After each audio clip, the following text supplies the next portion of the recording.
It seems these days that most games are multi-platform, and aside from a few console exclusives, it doesn't matter much these days whether you're an Xbox gamer, a PlayStation person, or maybe someone who just plays on a Switch every now and again. Cue the PC gaming overlord in the comments section letting themselves be known. But back in the Nintendo 64 era, it often did matter. If you had to pick a side to game on, you'd have to weigh up all of the pros and cons, see which console was better for your type of game genre, and go all in. Although you'd still get multi-platform games, there were just some franchises you just never expected to see on both consoles. For me, there are some franchises which I associate so strongly with being PlayStation games that even from time to time I forget that some of these did cross the line and somehow made an appearance on Nintendo's cart-based system. So for today's video, I'm taking a look at 5 games which everyone always associates with the PlayStation, but ended up getting 64-bit versions anyway. In the comment section down below, I'd love to know of one game from the PlayStation that you'd have loved to have seen come over to the Nintendo 64. For me it would have been Metal Gear Solid, but alas we did get Hybrid Heaven from Konami instead, and as you probably know I am quite partial to that one. Wipeout is a series that I honestly never believed would come to the Nintendo 64. For me, Wipeout is a PlayStation through and through, and perhaps it's because it was one of the early games on the PlayStation system that would showcase the power and abilities of the new hardware. My local Blockbuster in Walton-on-Thames would have huge cardboard stands all over their PlayStation section for this game, and in 1995 I remember TV adverts for Wipeout, which was a big rarity back in those days. Fast forward a year later and the same too could be said for the sequel, Wipeout 2097. I mean, you could even get a copy of that game for the Amiga, and yet I'm not sure if I'm alone here, but I always thought of the game as being a pure PlayStation experience. So when it came to the release of Wipeout 64 in late 98 or 99 dependent on where in the world you live, you could be forgiven for thinking that they would just push it out as a port of Wipeout 2097 and just be done with it. Thankfully those scousers over at Psygnosis had other ideas and actually set the game a year after 2097 and introduced many elements to the Wipeout series that were a first for the time. The big one was the inclusion of analog controls, which if you're used to the D-pad of the earlier Wipeout games, it did take a lot of getting used to. Wipeout 64 also features new tracks, teams and weapons to really mix things up. The problem I often think with the game is that it released just a few weeks after F-Zero X, and when Wipeout was all about high-speed racing, nothing could really compare to Nintendo's own masterpiece.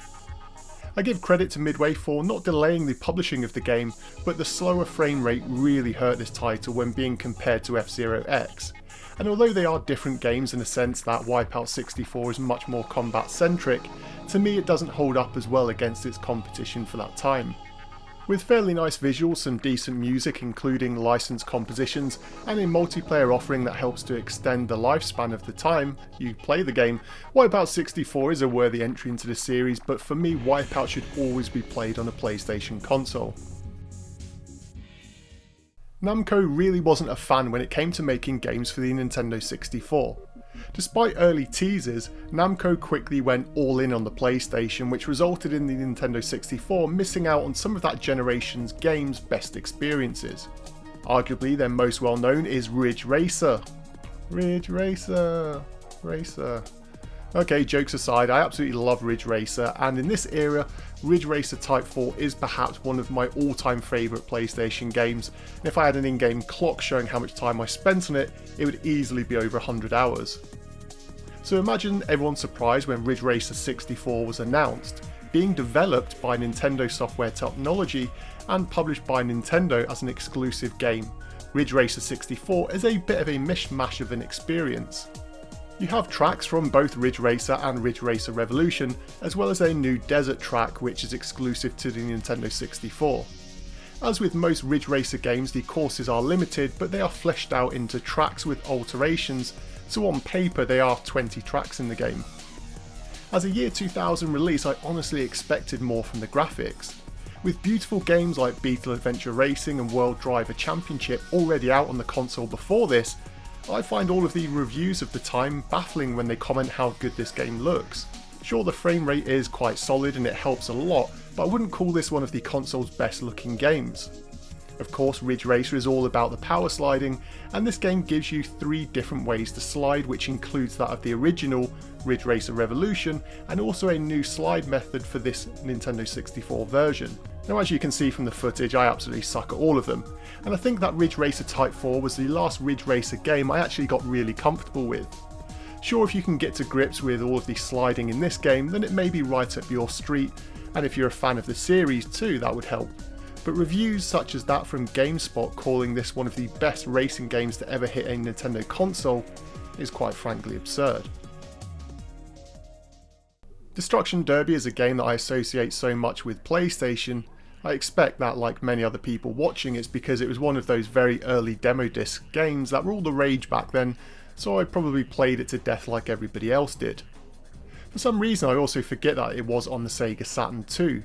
But with the game first launching in 1995, it was another example of one of those early PlayStation games which seems to be forever thought of as a PS1 exclusive to me.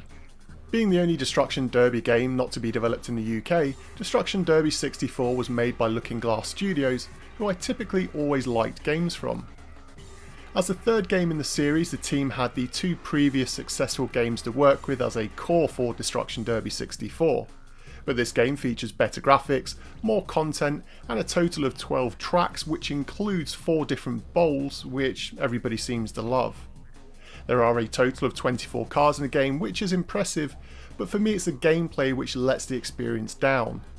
Of course, you know me and my love for arcade racing games, and so the distinct style of action here, it just really isn't my cup of tea.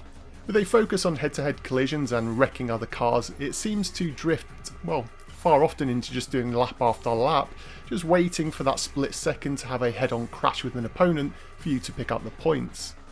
As drivers are taken out as the race progresses, it often means that when there are just a few cars left on the track or in the bowl, you can spend so long just looping and waiting for another chance to attack them. Look, I know the game has its fans and I can see why. However, I agree with my main man Tim Weaver, who at the time wrote that the game's frame rate is shocking and that the game was on its release already a few years late in terms of where games of this genre should be.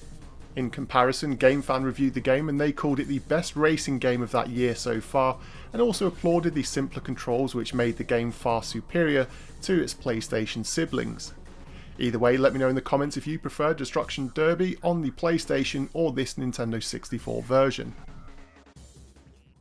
Finally, moving away from racing games, Nightmare Creatures is a unique one because once again, I remember playing the demo disc on the official PlayStation magazine disc that this game was on, but this time it was only a year between the PlayStation release and the game arriving on the Nintendo 64.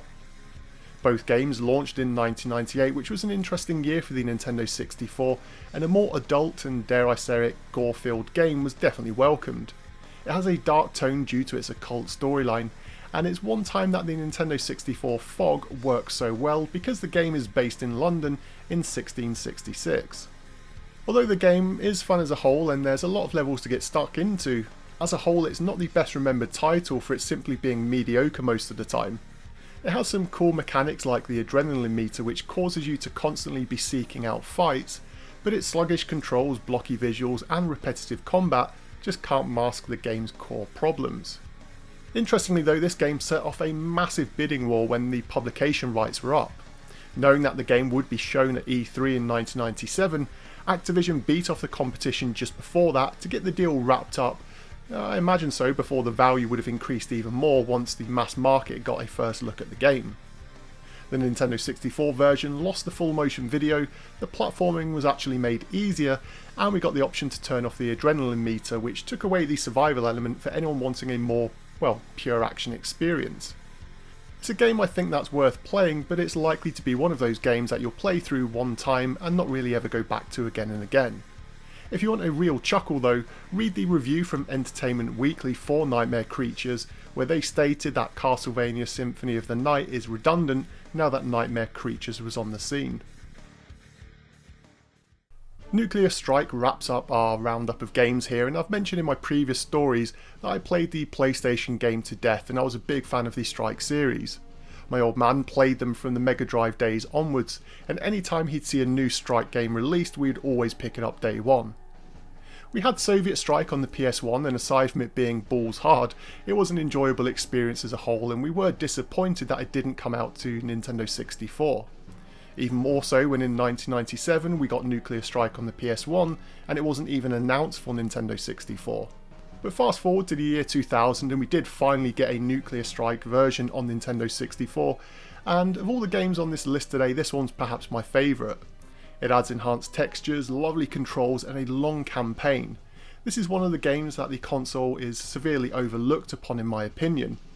Developed by Pacific Coast Power and Light, who also made Road Rash 64, the game may have been late to the party, but when it comes to the home console port, I think that this is the one to play. Sure, the PlayStation 1 had full motion video, but give me better visuals and no load times over hokey acting any day of the week.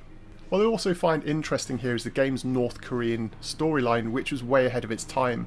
And sure, you can just focus on the action, but the nuclear threat storyline is as relevant today as it was at any other time in history. And perhaps the biggest criticism I could give of this game is that a co-op or multiplayer mode would have been absolutely incredible in this game. Co-op especially would have been, in my opinion, one of the best co-op experiences on the console, as the choice of choppers could have led to some beautiful synchronised attacks and ways to play through the campaign storyline. So there you have it. That's my rundown of 5 franchises you forgot had N64 releases that first appeared on the PlayStation, but which one was your favourite? And if you could have moved a Nintendo 64 franchise over to PlayStation, which game would you choose and why? As always, thank you for watching, and until next time.